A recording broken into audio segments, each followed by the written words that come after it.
Okay, good afternoon, everybody. Okay, so the title of the talk today is Mid-Science of the Gatekeepers, the Reception of Ancient Egypt in 21st Century Pittsburgh. So I'll start by introducing myself.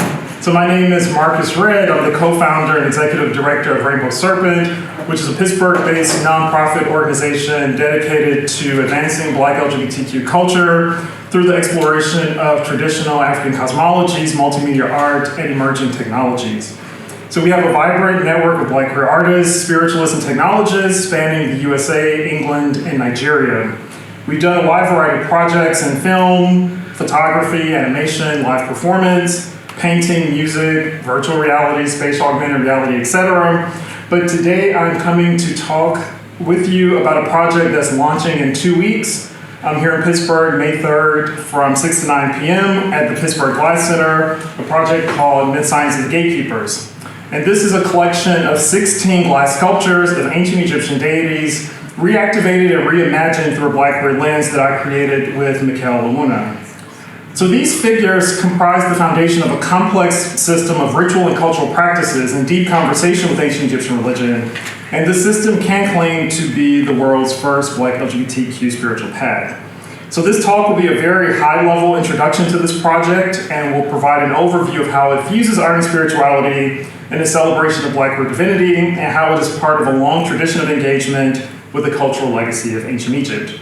So I'll begin by just describing the terms used in the title. So we'll start with gatekeeper. And to do that, we have to go to Maldon Somé, who was a spiritualist from the Dagara tribe of Burkina Faso, just to give us a little bit of contextualization. So he says in an interview, among the Dagara people, gender has very little to do with anatomy. It is purely energetic. A male who is physically male can vibrate female energy and vice versa. The gay person is very well integrated into the community with the functions that delete this whole sexual differentiation of him or her. The gay person is looked at primarily as a gatekeeper. The earth is looked at from my tribal perspective as a very, very delicate machine or consciousness with high vibrational points which certain people must be guardians of in order for the tribe to keep its continuity with the gods and with the spirits that dwell there, the spirits of this world and the spirits of other worlds. So Dagara tradition posits that the creator is androgynous and that a primordial androgynous blackness is the source from which the world emerges. So because people currently constructed as gay vibrate both masculine and feminine energy, they have a special connection with this androgynous creator and a special role to play in mediating between the physical and spiritual worlds. So this idea of emergence from androgyny is actually a Pan-African concept that you can find in cosmologies all over the continent, from ancient Egypt to West, Central, and South Africa. So for this project, I wanted to empower and celebrate the Black queer community by reclaiming and reviving the rich legacy of queer identity from the perspective of traditional African spiritual sciences. And in ancient Egypt, you can also find similar ideas about the spiritual function of queerness. And this is from Mark Brussman. There's also another common word for eunuch, or we can read androgen there, in ancient Egyptian inscriptions, which is him. The word is similar to the word for female, hemet, but it lacks the feminine grammatical ending.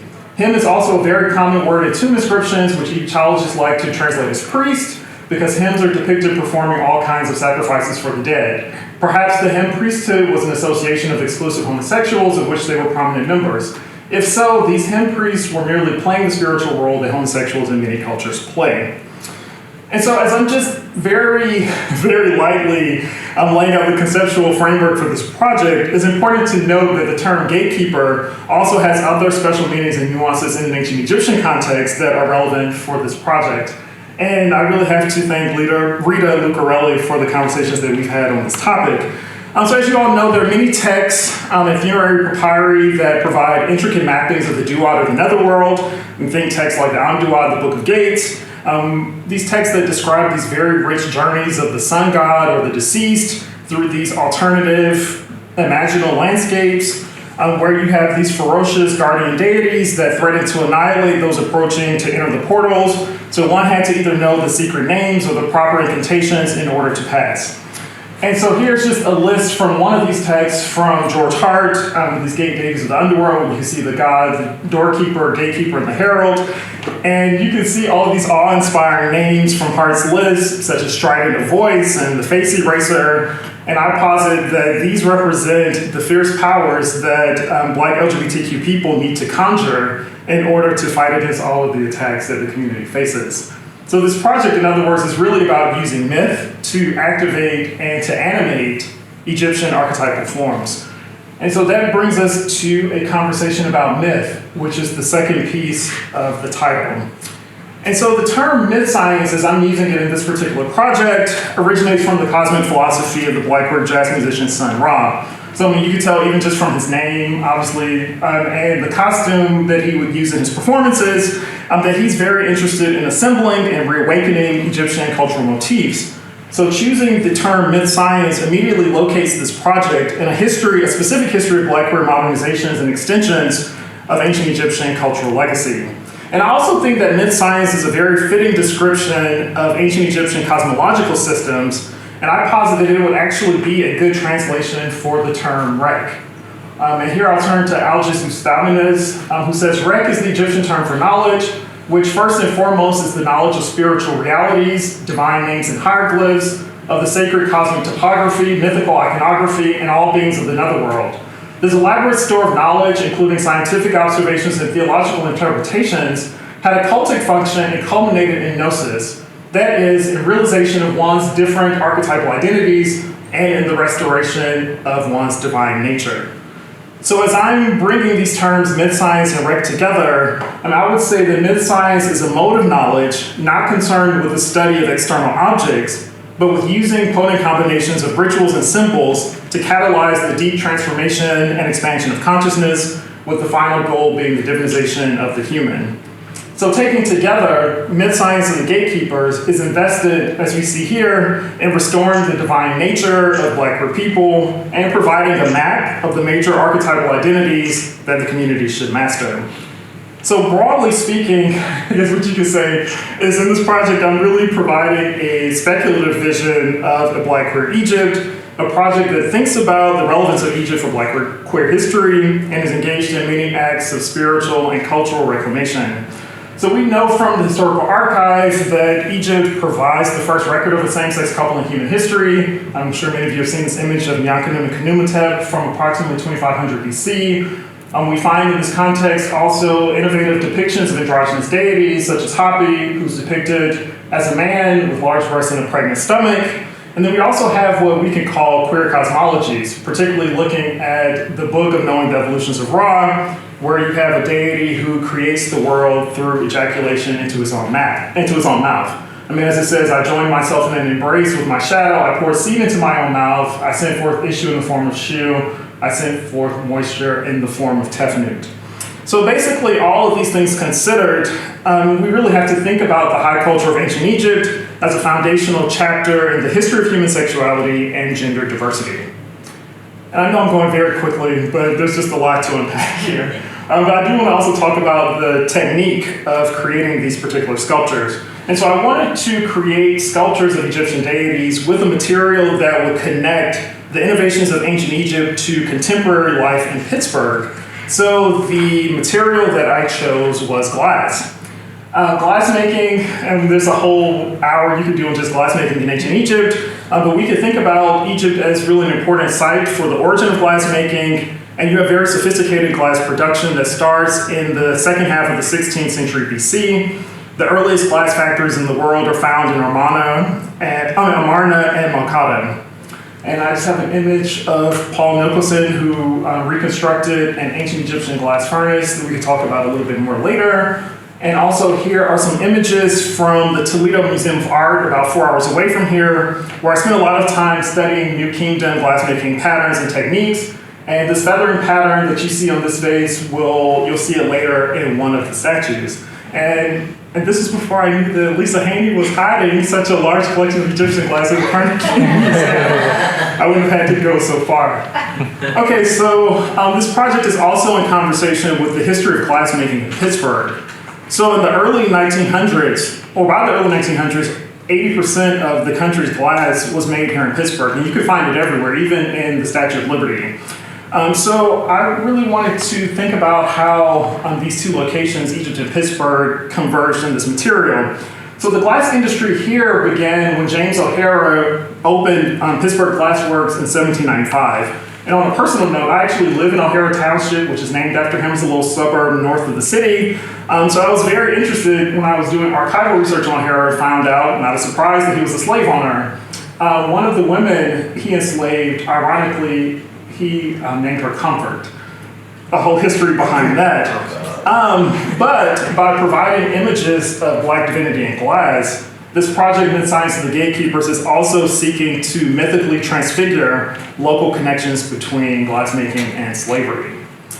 So the statues in this project have two components. So the first, the busts, the foundation of them were made using a lost wax casting process, really very similar to kiln casting techniques you can find in many sites in ancient Egyptian history. And the head pieces were fabricated with a variety of glass blowing and hot sculpting techniques. So each bust is made with black glass mixed with bits of crushed glass whose colors match the unique color signature used for each headpiece.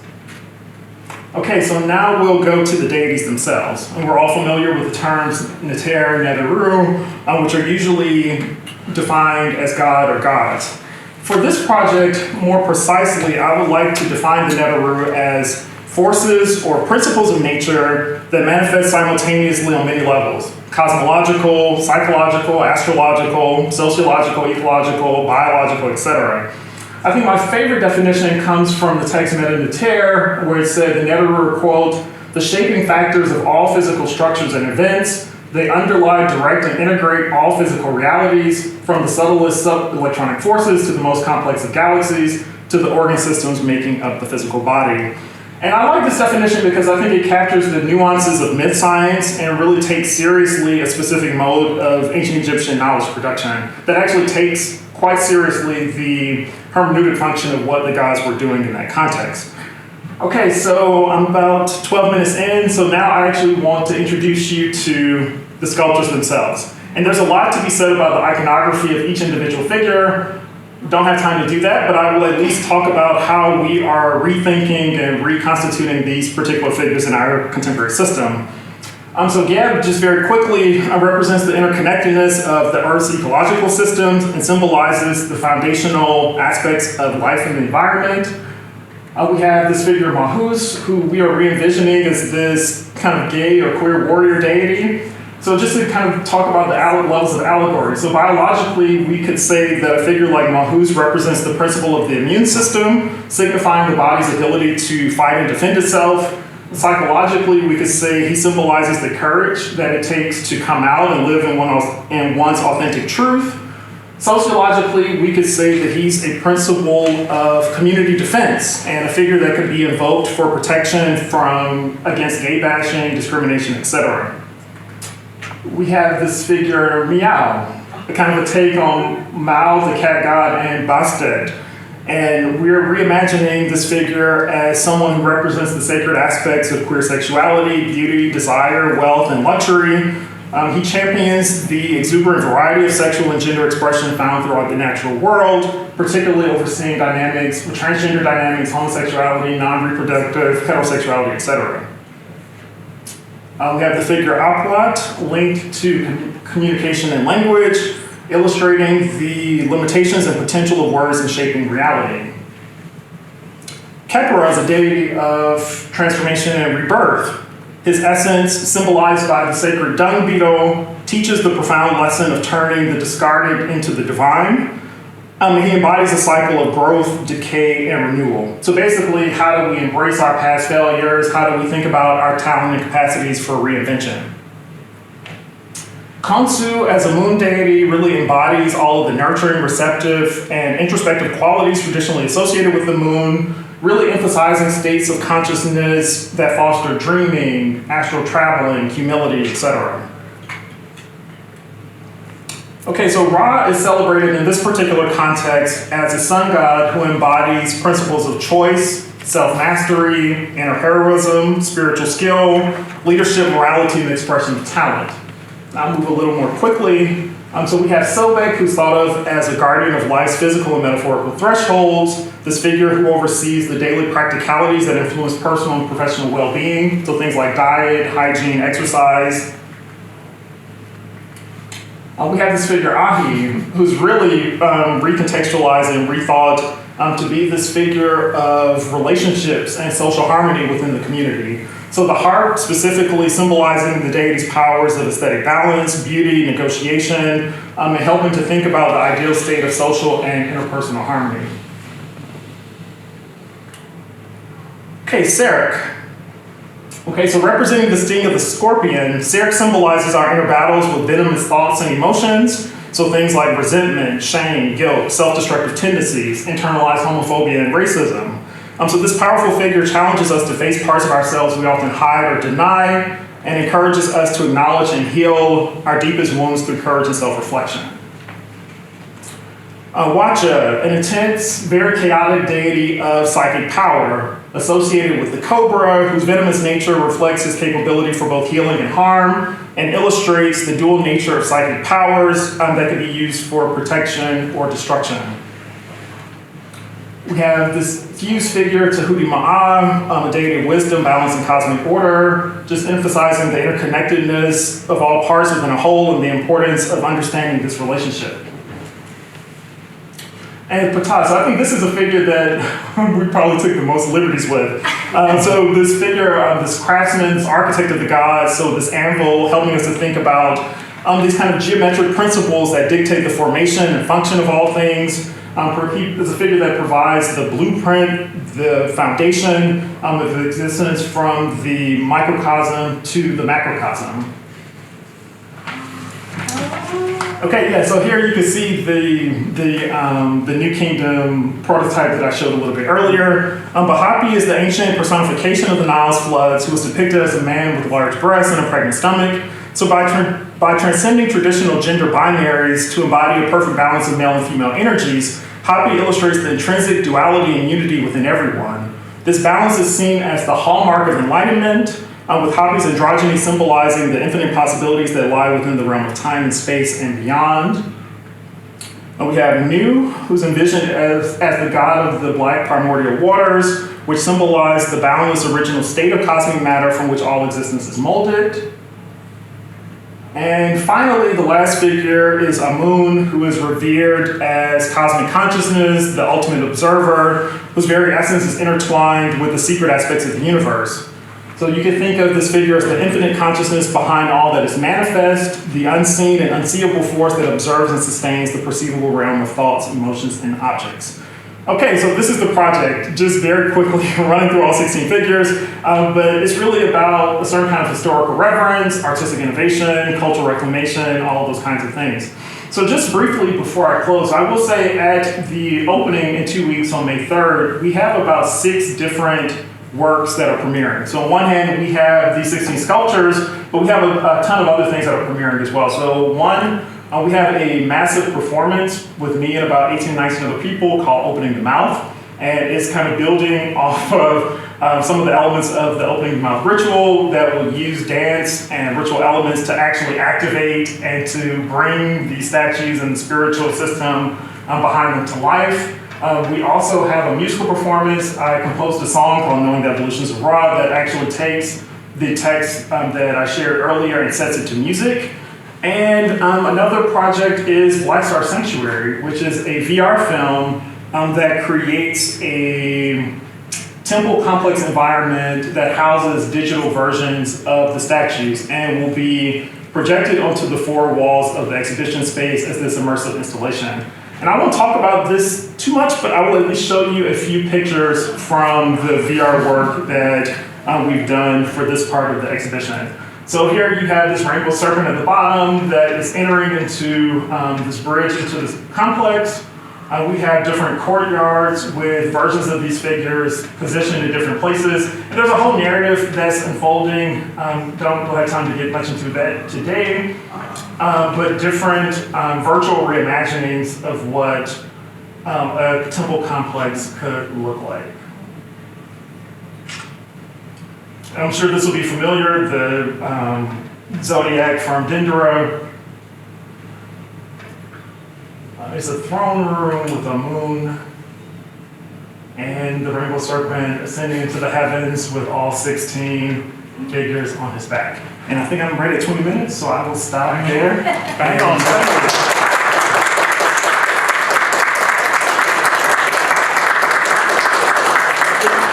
Peter was telling me about this the other day, and it sounded like it would be quite a spectacular thing. Sadly, I'll be on the wrong side of the Atlantic by then, but never mind.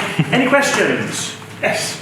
Thank you so much. This is so fantastic, and I don't know if you said this, but I'd love to hear more if I missed it. Can you talk about the models you used for the faces of these figures? Were you using people you know, or how did that part of the process come about?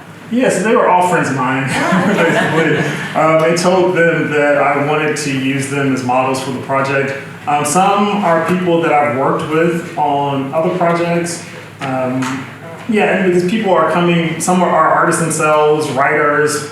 So I've been in panels with them, other collective kinds of things. So I think it's also a project about a certain kind of community building, a certain kind of networking. And there's actually a whole piece that I didn't talk about around initiation and the sort of metaphysics of statue building, which was really important, particularly because as you have the models, you have to put an entire body double material around them and cover them with a plaster, so which looks almost like a certain kind of a mummification process. So it's also people who are interested in a kind of a ritual process of going into trance and trying to understand what these figures might mean in a contemporary context.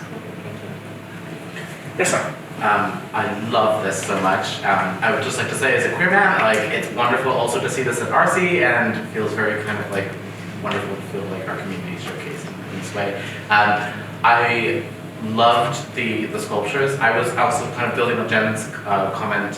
So your friends were the models. Do you feel like, were you picking out people for specific deities because of personal connections? I also loved the way that you were using the hairstyling to also kind of mimic things like a moon's crown, and which was I noticed that and was immediately yes, that's great. And so I was also wondering, do the hairstyles have a particular symbolic association with your concept of the gods that you're alluding to, and also maybe with your friends too? Yes. Okay, so there's multiple layers in that question. So the first question around how people were chosen, so I would say there was a process of divination actually used. And so there's a whole piece around Egyptian magic and divination, but there was a kind of a process that used some of those kinds of methods to pair people with particular deities. So for instance, the model who is portraying Geb is actually a vice president of a biotechnology firm, and he works on products so he develops compounds out of plants and fungi that are used for nutritional supplements, agricultural processes. So all of the things that Geb controls basically. If you plot it out, every person has a very interesting and specific connection to the deities they're representing. So the one who was the model for Apla, this kind of trickster canine figure, is a professor of education. So there were those kinds of overlaps. Okay, and the second part of the question was around hair. So there's a whole piece around hair that wasn't an important part at the start of the project, but as we went forward, it became more so. So there were things that we wanted to reproduce. So Hoppy has the long dreadlocks. So I was like, okay, I really want to be able to figure out how to do this in glass. And actually in glass, this was the first time many of these hairstyles were sculpted. You're absolutely right. The Amun symbology was really trying to reproduce that crown as a high top fade. But even other nuances. So with a figure like Nu, you have the water waves. And so the cornrows actually mimicked the kind of waves of water that you see in the hieroglyphic version of his name. So hair became a very important part of blending ancient and modern Black aesthetics. I love it. Could I just ask one more thing? Where's your work being exhibited? So it's going up, like I said, in 2 weeks at the Pittsburgh Glass Center. It'll be there until July. And then in 2025, the new sculpture actually is headed to the Smithsonian Museum of African Art.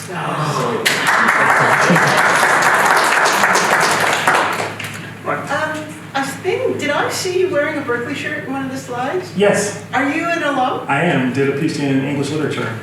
All right, go Bears. Yeah.